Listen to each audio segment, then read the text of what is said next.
നവരാത്രി ഐതിഹ്യത്തിന്റെ കഥ അറിയാമോ? രംഭൻ എന്ന അസുര രാജാവിന്റെ പുത്രനായിരുന്നു മഹിഷാസുരൻ.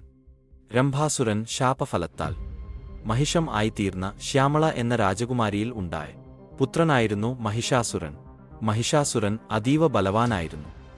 ദേവകളെ മുഴുവൻ കീഴടക്കി സമസ്ത ലോകത്തിലും ആധിപത്യം സ്ഥാപിക്കുവാൻ മോഹം ഉദിച്ച മഹിഷാസുരൻ അതിനുള്ള ശക്തി സമ്പാദിക്കുവാനായി ബ്രഹ്മദേവനെ പ്രീതിപ്പെടുത്തുവാൻ തപസ് അനുഷ്ഠിച്ചു.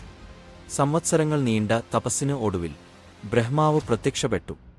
എന്ത് വരമാണ് നിനക്കു വേണ്ടത് എന്ന ചോദ്യത്തിനു മുൻപിൽ ഒരു കാരണവശാലും തനിക്ക് മരണം ഉണ്ടാവരുത് എന്ന വരമാണ് മഹിഷാസുരൻ ആവശ്യപ്പെട്ടത്. അത് നടക്കാത്ത കാര്യമാണ് എന്ന് അറിയിച്ച ബ്രഹ്മദേവനോട് സ്ത്രീ നിമിത്തം മാത്രമേ തനിക്ക് മരണം ഉണ്ടാകാവൂ എന്ന വരം ആവശ്യപ്പെട്ടു.